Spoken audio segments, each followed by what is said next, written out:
4 million people watched her humiliation before she even woke up the next morning. 4 million. They watched her standing in the hotel lobby, red dress, mascara running, dignity shattered on polished marble, while the man she loved laughed like it was the best joke he had ever told. He planned it, he recorded it, and he posted it. And the internet did what it always does. But here is what nobody saw coming, especially him.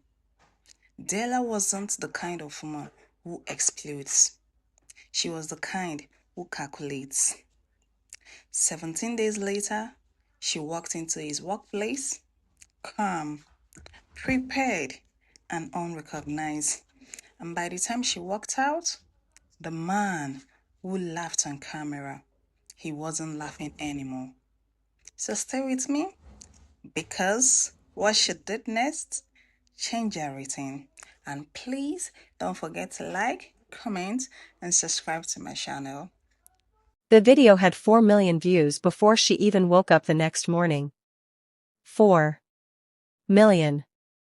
People watched Della Voss standing in the middle of the lobby of the Hartwell Grand Hotel in Houston, Texas, mascara running down her face, a broken champagne flute at her feet, while the man she had loved for 3 years stood 10 feet away, laughing so hard tears rolled down his own cheeks.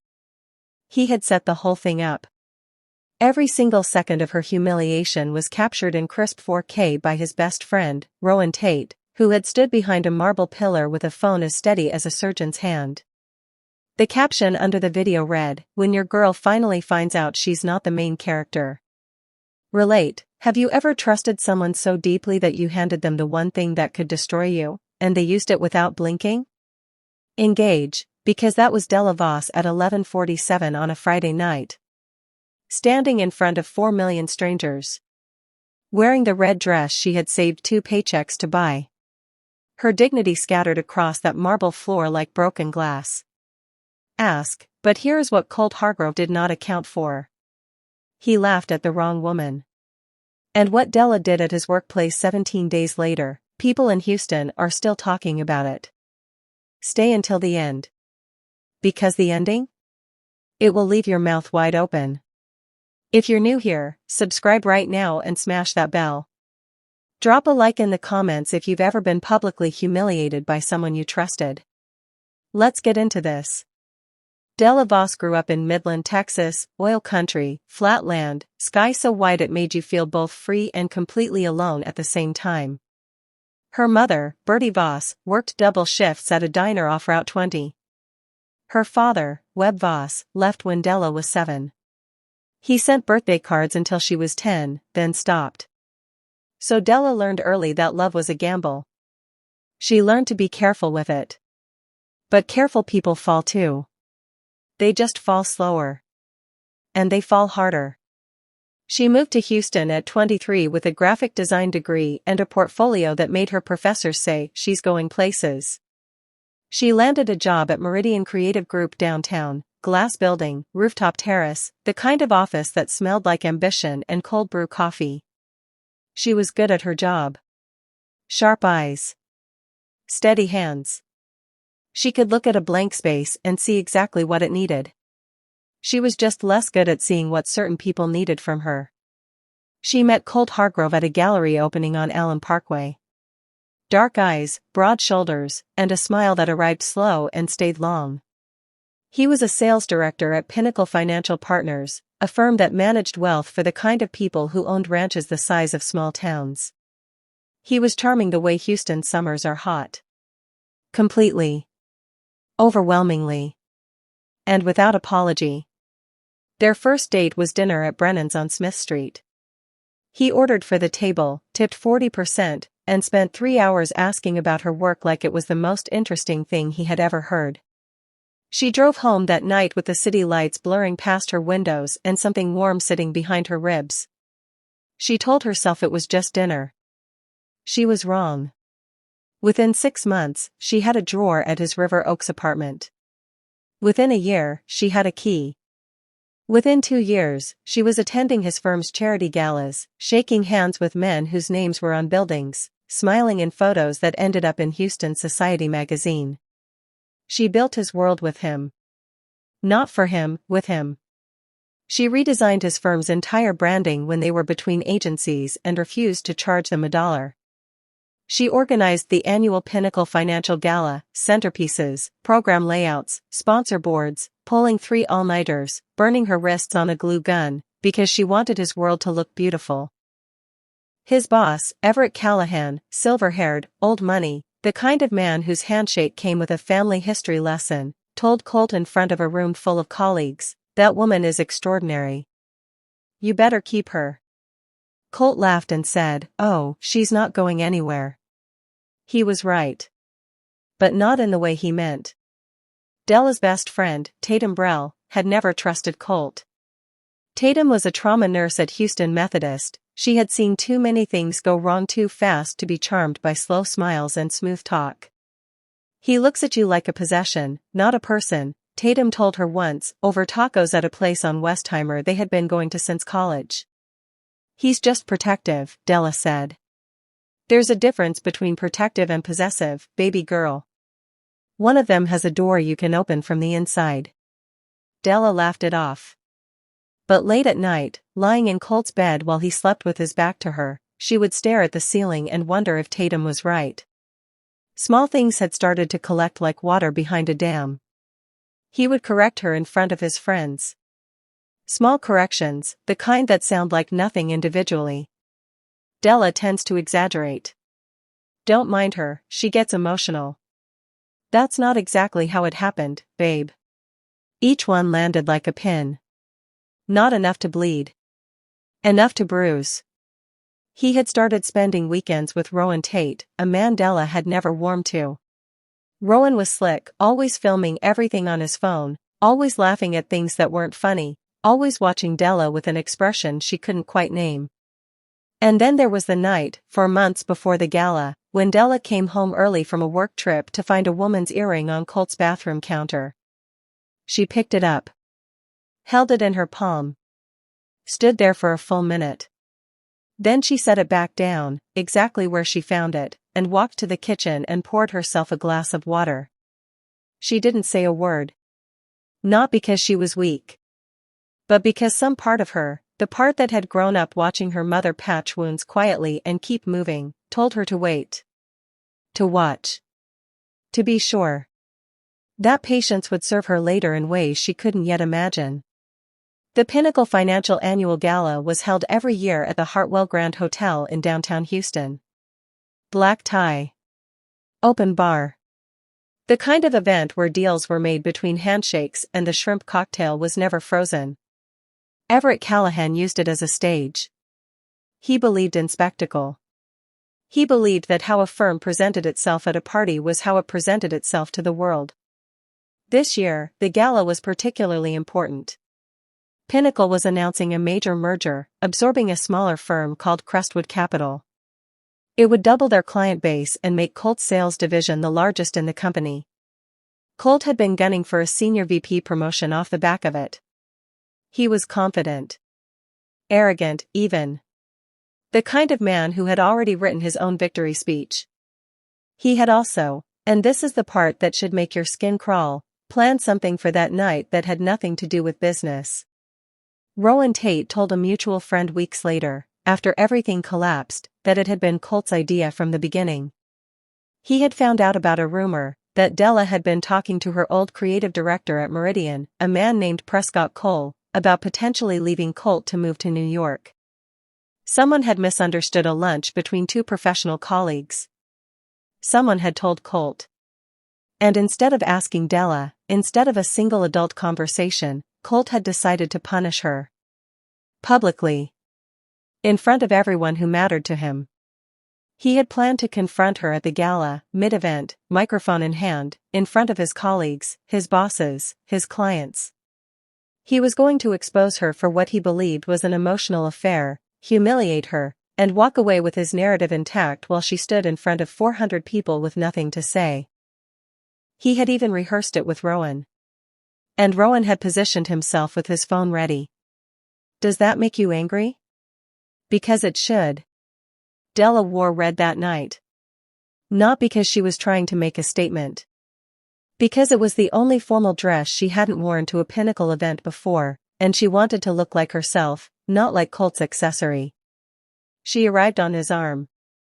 The ballroom was everything the Hartwell Grand always promised: crystal chandeliers, white tablecloths, the low buzz of important conversations layered over a string quartet in the corner. Tatum had texted her that afternoon, "Call me after if you need anything. Something feels off." Della had replied, "You worry too much." Everett Callahan found her first, before the cocktail hour even ended, and spent 15 minutes telling her how the redesigned branding had revitalized the firm's image and asking if she would consider coming on as a creative consultant. She was laughing, genuinely pleased, when Colt appeared at her elbow. He looked strange. A tight smile. Eyes too bright. "Can I have everyone's attention?" he said, and somehow the room quieted. Because he had practiced that voice, the one that filled space without shouting. Della turned toward him. She assumed he was about to toast the merger. About to say something gracious about Everett, something professional and polished. Instead, he looked directly at her. "I want to talk about loyalty," he said. "I want to talk about what it feels like to build something with someone and find out they've been planning their exit the whole time." The room shifted.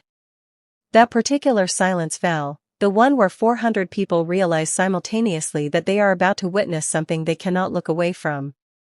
Della's blood went cold. He kept going. Pulling out his phone. Showing a screenshot, a text exchange that had been cropped and stripped of context, of Della talking to Prescott Cole about next steps in New York. He described it as a confession of infidelity. He used the word betrayal 4 times. And Rowan filmed every second. Della stood there. The champagne glass in her hand shook once, then she set it down on a nearby table with absolute precision. She looked at Colt's face. At the pleasure behind his eyes. At Rowan near the pillar with the glowing phone screen.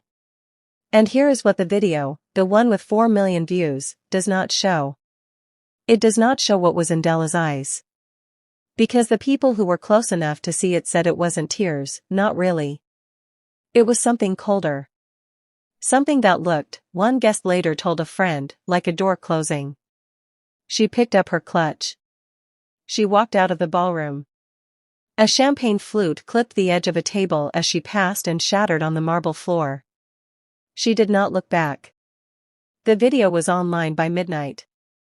It had 200,000 views by 2 a.m. By sunrise it was a headline on 3 entertainment blogs and 2 Houston Society pages. By the time Della's phone alarm went off at 7:15 a.m., her notifications had collapsed under their own weight.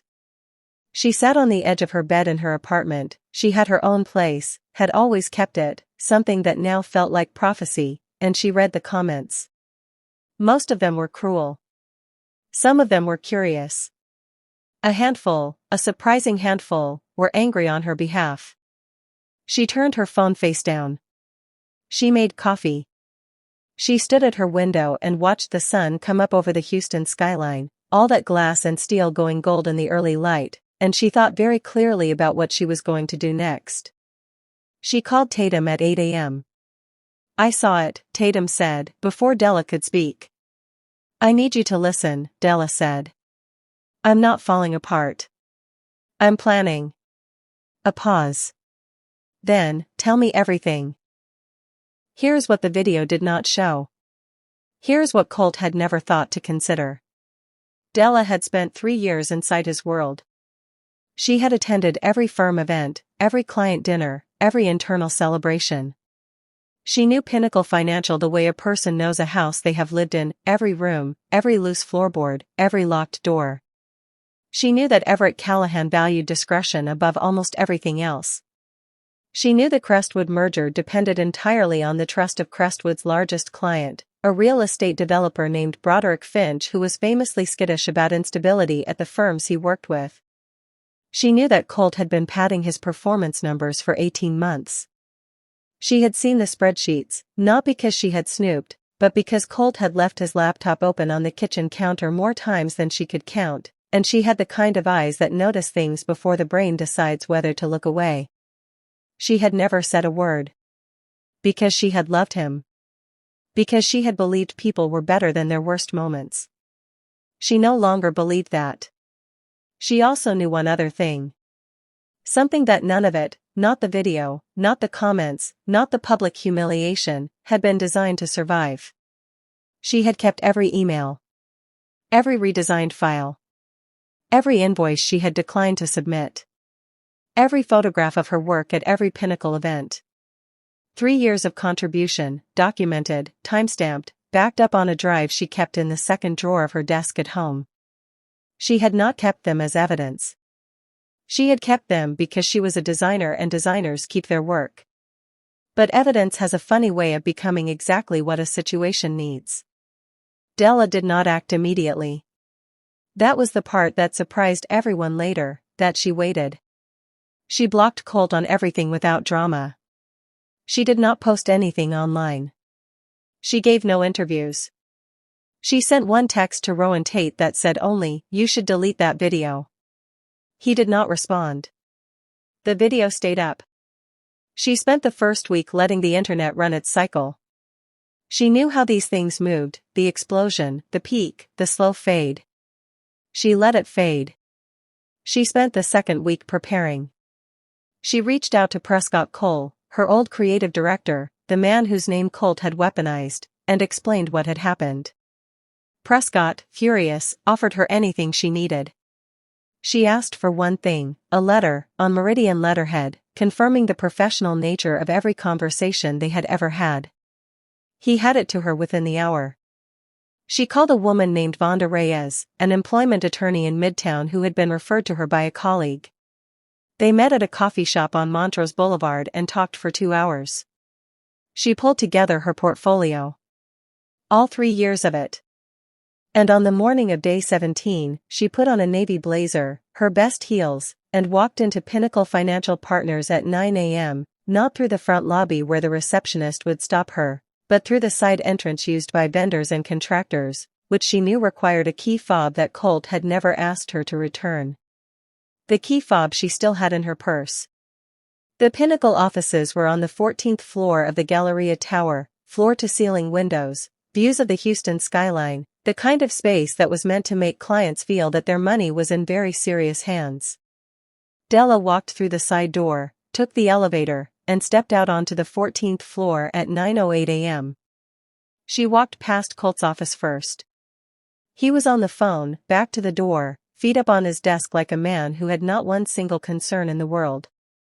His promotion announcement was scheduled for that afternoon at 3 p.m. She had found that out from a former colleague who still worked in the building and who had, upon hearing what the video had done to Della, texted her the entire week's internal schedule. She did not stop at Colt's office. She walked directly to the corner suite. Everett Callahan's office. His assistant, a composed young man named Ledger Moss, looked up with mild alarm.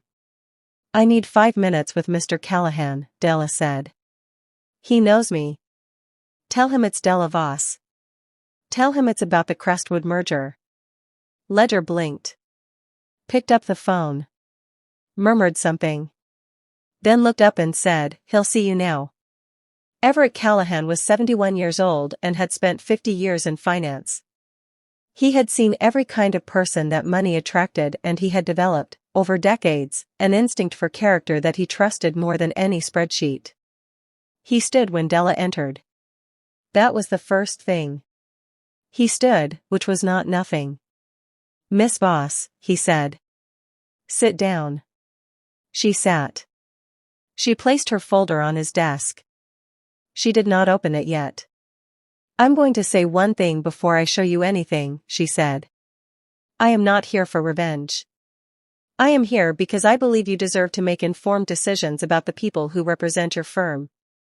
Everett's eyes, sharp, gray, unreadable, did not move from her face. "Go on." She opened the folder. She showed him 3 years of her unpaid work. The branding redesign, the one his firm still used on every piece of client material. The gala coordination. The proposal deck she had quietly redesigned when Colt's team produced versions that were, in her professional assessment, not good enough for the rooms they were walking into. She had email trails for all of it. Everett's jaw moved once. He said nothing. Then she turned to the second section. The performance numbers. She did not accuse. She simply laid the spreadsheets beside the reported figures and let the gap speak for itself. She had pulled Pinnacle's publicly filed annual summaries, available to anyone, and cross-referenced them with numbers she had seen on Colt's screen. The margin between what was reported internally and what was filed externally was not enormous. But it was consistent. And consistency, in finance, means intent. She said, "I don't know what the explanation is. I only know what I saw." Then she placed the letter from Prescott Cole on the desk. The one confirming that every conversation between them had been professional. That Della had never been unfaithful to anyone. She said, "Mr. Hargrove told 400 people, including your clients and your merger partners' representatives, that I was having an emotional affair.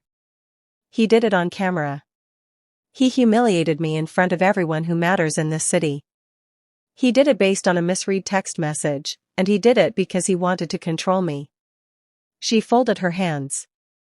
"I think before you announce a senior VP promotion this afternoon, you should have the full picture." The room was so quiet she could hear the ventilation system. Everett Callahan looked at the folder for a long time. Then he looked at her. "Is there anything else?" he said. "One more thing." She placed a final document on the desk, a proposal, 6 pages, clean and professional, outlining the scope and value of the creative work she had done for Pinnacle over 3 years, with a market rate invoice attached. "I declined to bill the firm because I was in a relationship with one of your employees," she said. "That relationship is over. I would like to be paid for my work." She stood, picked up her purse, and said, "Thank you for your time, Mr. Callahan." And she walked out.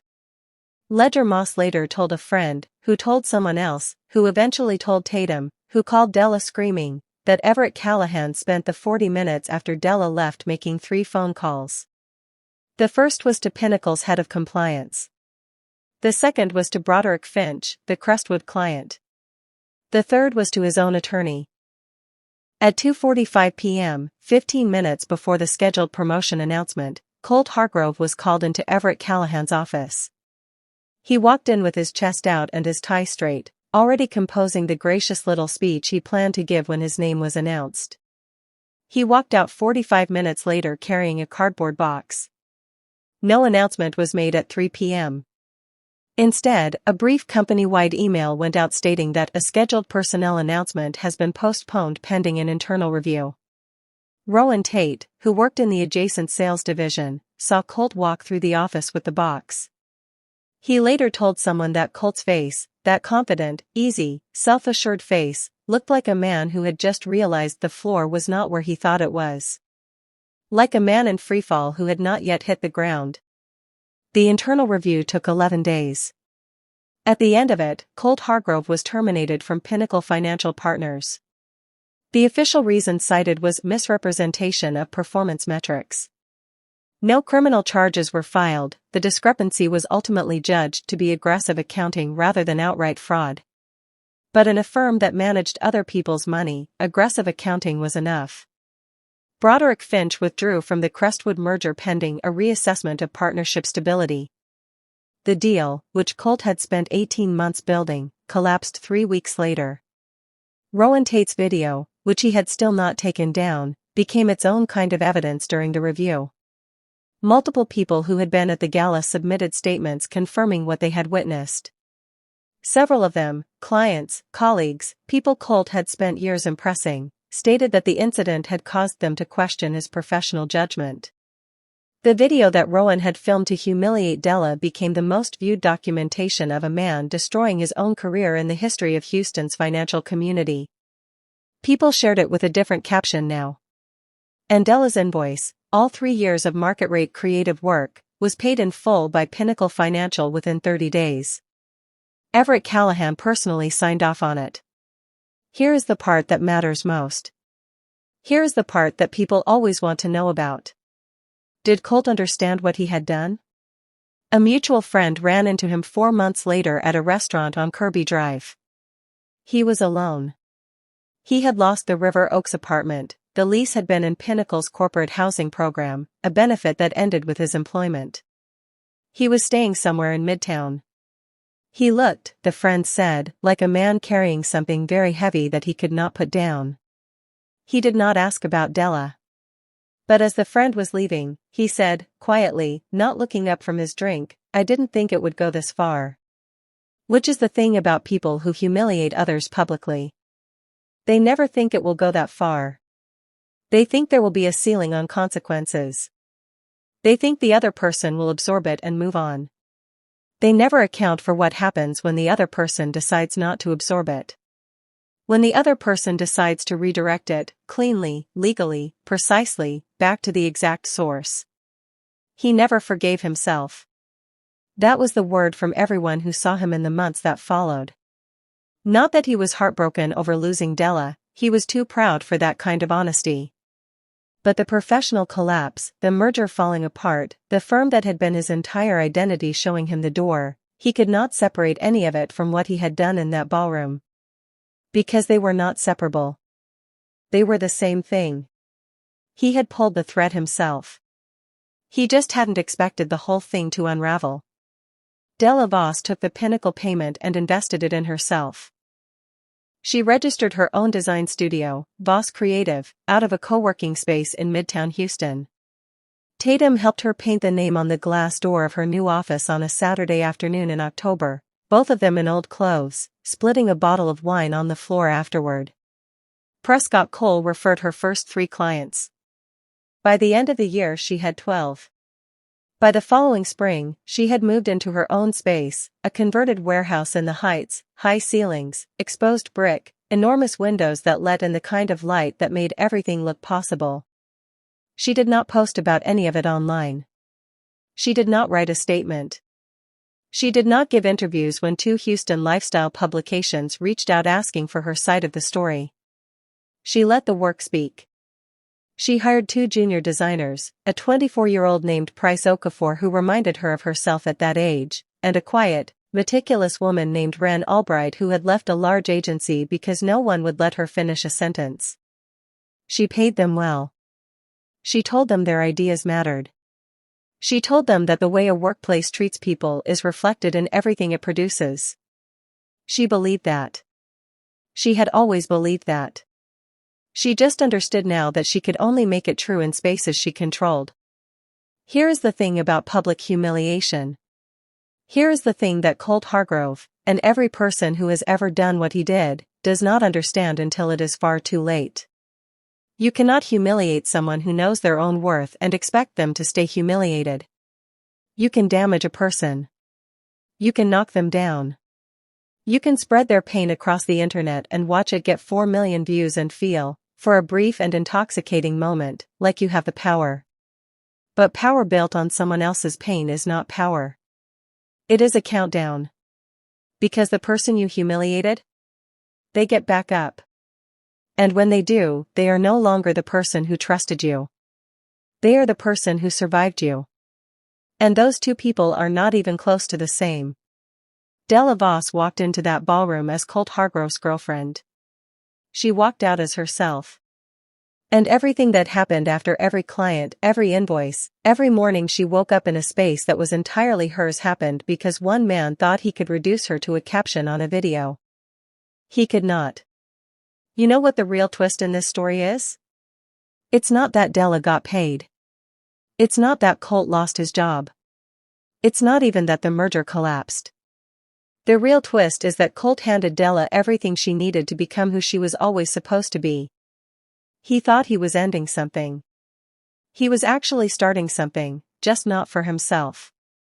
Every person who has ever been publicly humiliated, talked down to, filmed without consent, or made to feel small by someone they trusted, this story is for you. Not because revenge is always the answer. But because your dignity is not negotiable. Your worth does not evaporate because someone with a camera decided to make you a punchline. And the person who laughed, they'll spend the rest of their life understanding exactly what they threw away. Colt Hargrove still lives in Houston. He has a new job, smaller firm, smaller title. People who know him say he is quieter now. More careful with his words. Funny how that works. Like this video if Della's story hit you. Share it with someone who needs to hear it. And subscribe, because every week we bring you stories about real human strength, real betrayal, and real comebacks. Drop in the comments, have you ever had to walk away from someone who humiliated you publicly? How did you handle it? Let's talk. Don't humiliate people publicly if you can't handle it coming back stronger, smarter, and dressed better than you. The end.